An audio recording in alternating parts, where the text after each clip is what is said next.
हमारे संसार में जय हो जाएगी, विजय हो जाएगी। एकम क्वापि, अरे कभी तो सोचो, अकेला बैठ करके, जाना तुझे अकेला ही है, कुछ नहीं जाएगा तेरे साथ। राधा राधा राधा राधा, थोड़ा समय निकालिए, फिर आप व्यवहार में उतरिए, एकाग्रता पूर्वक, पवित्र धर्माचरण पूर्वक अपने कर्तव्य का पालन कीजिए। जब स्मरण आ जाए तब नाम, नहीं तो वो कर्तव्य सीधे प्रभु को समर्पित कर दीजिए, हो गई आपकी पूजा। भगवत प्राप्ति का वही साधन बन रहा है, चाहे वो किसानी हो, व्यापारी हो, नौकरी, कुछ भी भगवत प्रसन्नता का हेतु लेकर के श्री कृष्ण अनुकूल लेन और उसे समर्पित कर दो, पूजा हो गई, उससे भगवान प्रसन्न हो जाएंगे। मौनी लोक समागमे निरवधि छौड़ी व सर्वम सहो। आहा, हरिनाम जापक, राधा नाम जापक, ये ध्यान रखे, अगर वाणी से अश्लील वचन बोलेगा, गंदी बातें बोलेगा, प्रपंच की बातें बोलेगा, नाम भगवान नहीं चलेंगे। जैसे भगवान वैसे ही भगवान का नाम, ये परम पवित्र है। यदि आपकी जिह्वा पे आने लगा तो संत कृपा हो गई, हरि कृपा हुई, धाम कृपा हुई, तब ये नाम आया है। जो नाम है वही कृष्ण है, जो कृष्ण है वही नाम है। नाम नामी अभेद होते हुए भी नामी से बड़ा नाम, नाम स्वामी नामी सेवक। जहां नाम रूपी स्वामी पहुंचा वहां नामी सेवक आ ही जाएगा, रुक नहीं सकता।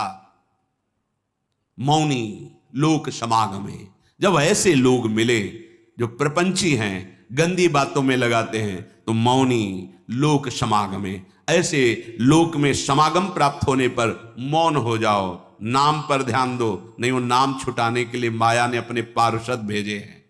जिस व्यक्ति, जिस वस्तु, जिस स्थान के संयोग से भगवत विस्मरण हो रहा है, वो कोई भी हो, वो माया का भेजा हुआ पार्षद है हमारे समय को नष्ट करने के लिए। मौनी लोक समागमे निरवधि छौड़ी सर्वम सहो। अब वो आपको ऐसी भांति देख करके कटुवचन बोलेंगे, उपहास करेंगे, आपकी निंदा करेंगे। आगे कह रहे छौड़ी सर्वम सहो, चुपचाप सह जाओ, उत्तर मत देना। इससे तुम्हारे हृदय में नाम स्फुरित होने लगेगा। ये नाम क्यों स्फुरित नहीं होता?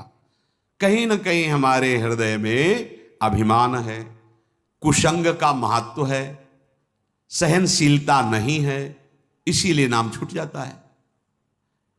राधा केलि वने तृणादपि कदा नीचो निवत्स्याम में, हम अपने को तृण से भी नीचा समझ करके जो चलता है वही नाम को निरंतर जप सकता है, अन्यथा नहीं।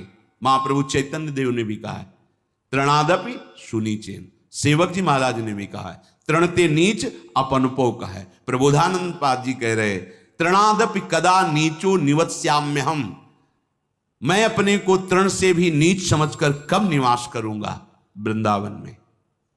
ध्रुवदास जी ने भी कहा है वृंदावन एह विद वसय तज कै सब अभिमान, तृणते नीचो आपको जाने सोई जान। वही वृंदावन का महामहिम स्वरूप जान पाएगा जो अपने को तृण से भी नीच समझता है। यदि हम अपने को सबसे नीच समझकर, तो महान बन जाओगे। ये महान बनने का तरीका है। जो अपने को महान समझता है वो कभी महान नहीं हो पाएगा।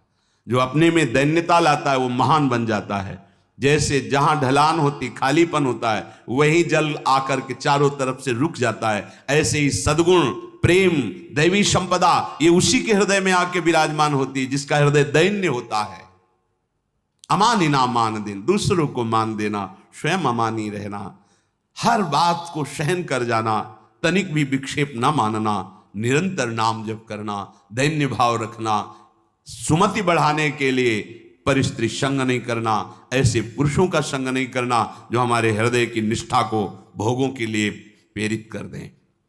अगर हम प्रपंच की बातें करेंगे, अश्लील बातें करेंगे तो नाम नहीं चल पाएगा, वाणी अशुद्ध हो जाएगी। एक बार कृपा हुई है, नाम सुनने को मिला है, जपने का भाव बन रहा है, अब सावधान रहोगे तो जप प्रारंभ हो जाएगा, फिर होने लगेगा। असावधान हो जाओगे तो कई जन प्रश्न करते हैं कि पहले तो चलता था, बंद हो गया, असावधान हो गए, कुमति बढ़ गई, मलिनता आ गई, इसलिए नाम भगवान अंतर ध्यान हो गए।